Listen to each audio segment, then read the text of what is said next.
Hey, everybody. Hello. Happy Monday. We're back and better than ever.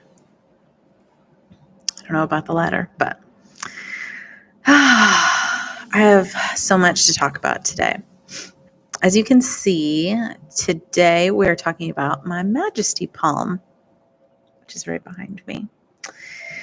I was not sure what I wanted to talk to you guys about this week, and so I just sat here for a little bit and I was like, okay, what wants to come through me, what wants to be shared, what needs to be heard, And I got a couple of things, and the one that made me go, ooh, was this idea that I'll share with you in a moment.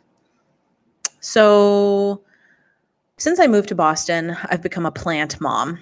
As many of you know, I used to have a cat, and his name was Cow. And where I live now, I can't have any pets, and I'm actually okay with that.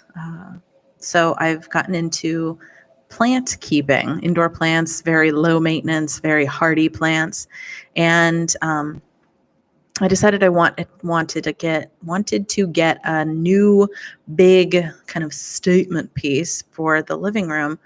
And so I went to your local hardware store, not really sure what I would have at my disposal there. I wanted to get it before it started getting cooler, because that would mean the plants that they had there have been shipped in, would inflate the cost. So I wanted to get something that was, a good price. And that was my whole logic for it. Little did I know that Majesty palms are not native to the area anyway. So much for that plan. So back to the theme of today, which is, what do you do when your typical self-care plan just isn't cutting it anymore? So the story begins with this Majesty Palm. As I mentioned, I've gotten into plants. I have 1, 2, 3, 4, 5, 6, 7, 8, 9, 10. I have 10 plants in the house, the majority of them in the living room. And I have not been a successful plant mom in years prior to moving here. So I intentionally got things that were very low maintenance, could survive in needing very little attention. Just wanted to make sure that they lived, because I didn't have a lot of experience with like regular tending to plants. And also, again, this is COVID times, but pre-COVID, I was traveling a lot and wanted to make sure that this would be a plant that could, do well without my having to be here on top of it every day or every couple of days. So cut to now, me wanting to get this statement piece and acquiring a Majesty Palm. They are an equatorial plant, meaning they live right around the equator. They like a lot of humidity and live near water. And so you guessed it, that means they like to drink water. They like lots of it. And they want some direct sunlight every single day. Should have checked what its needs were before I said, "Oh, you're gorgeous, I'm taking you home." So lesson learned.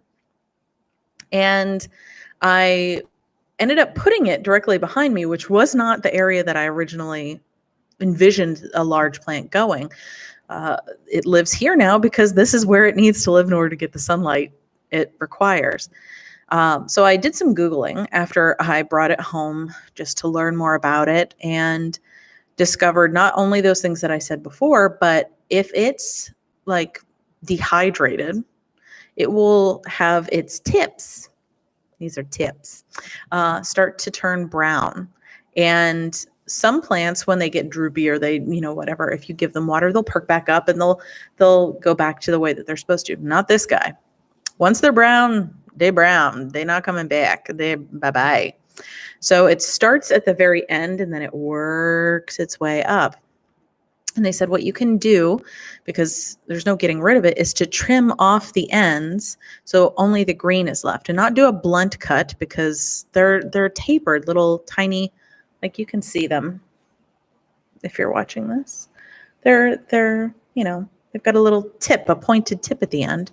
And so you want to kind of cut them to mimic that. And so I went around to every single one of these puppies and sat here one night and just trimmed and learned that it drinks water very quickly. I have a typical watering schedule of like once a week for everybody, and I'll split like a gallon of water amongst everyone. This guy, I just filled him up this morning, gave him his own gallon. That gives you an idea of like how much different he is from the other guys. And I have not found a good watering frequency yet, because even though I trimmed all of the brown off, I noticed this morning there's some brown again. And I was like, did I miss this? No, you did not. It needs more water than I'm used to giving plants. And I had to think like, oh my goodness, if I go to visit family for the holidays or something out of state, it's going to die. I mean, it won't completely die, but I'm going to come back and see like a whole leaf, like all half more than half of it brown. Who knows? I don't know.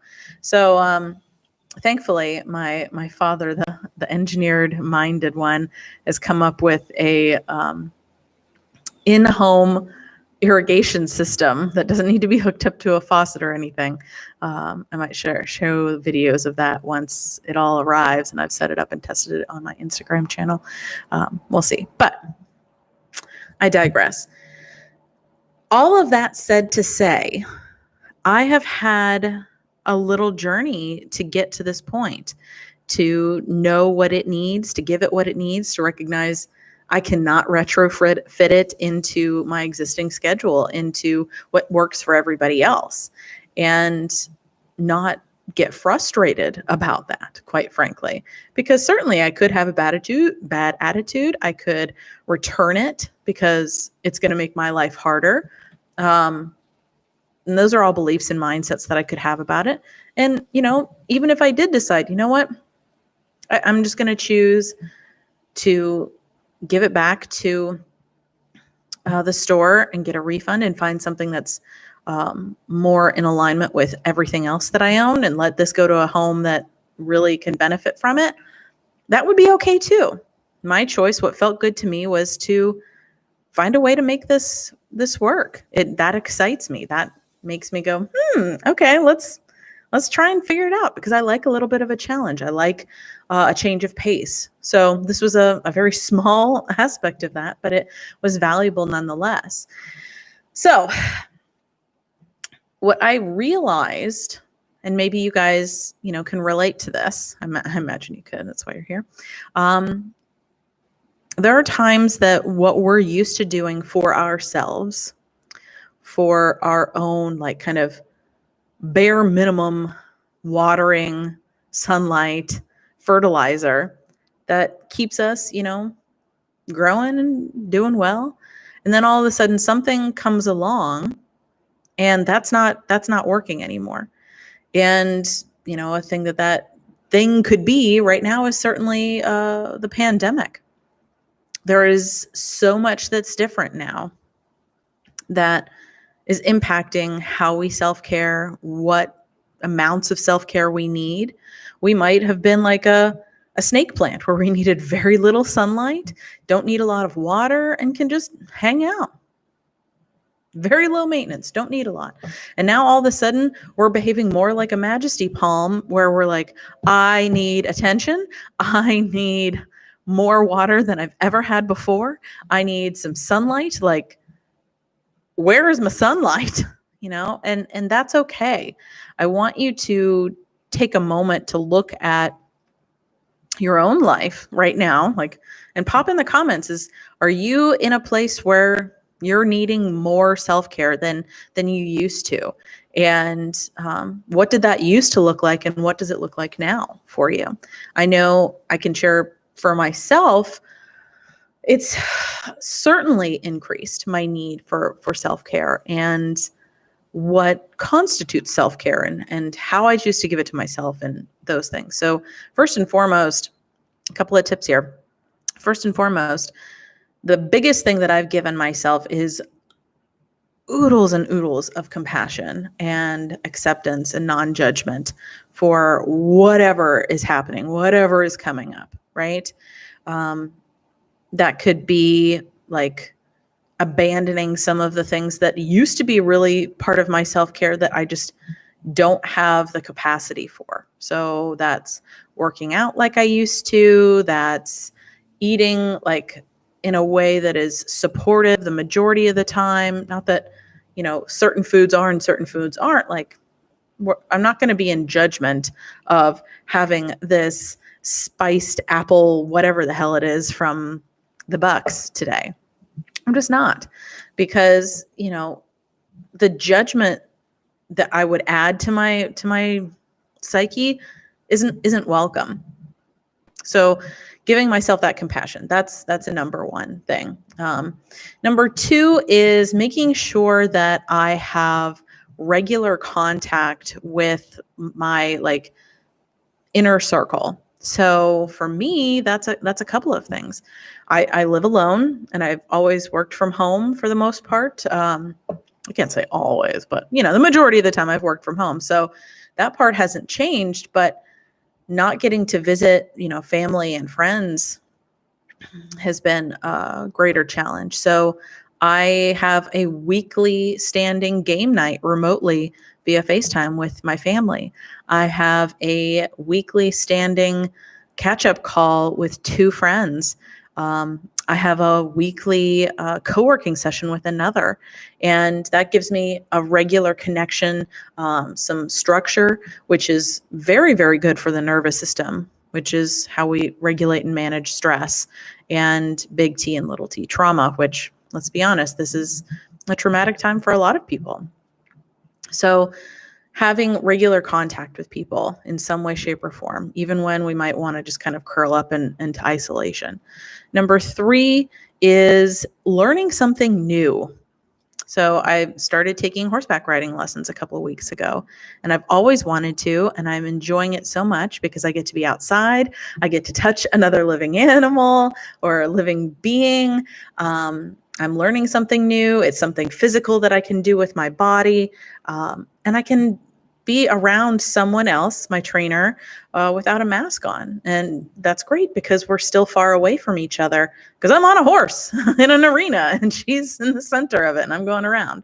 So it's been really incredible to learn something during this period, and highly recommend that. Number 4 would certainly be finding some way to obviously move your body, just to connect with your physical self, because we can get very in our heads right now. So connecting with your body every day in some way, shape, or form.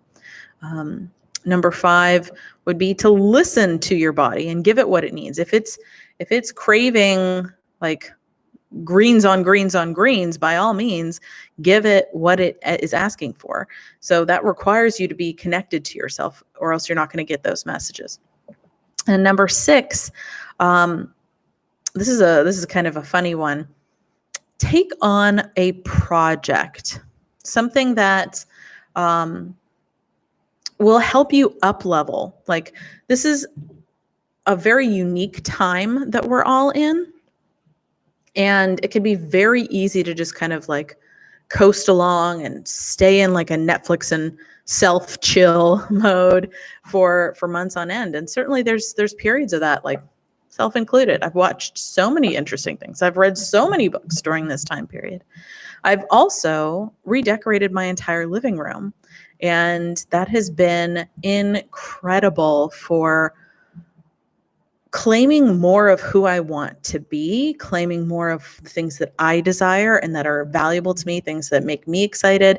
And I had realized that I had asked so many people's opinions about furniture and about how to set something up, or like a decorative style, all of these things over the course of my life. And I didn't ask anybody's opinion about anything that I did or that I purchased. It was just, what do I want? Does it excite me? Does it turn me on? Does it make me smile? Does it make me go, ooh, and I get tingles all up and down my spine?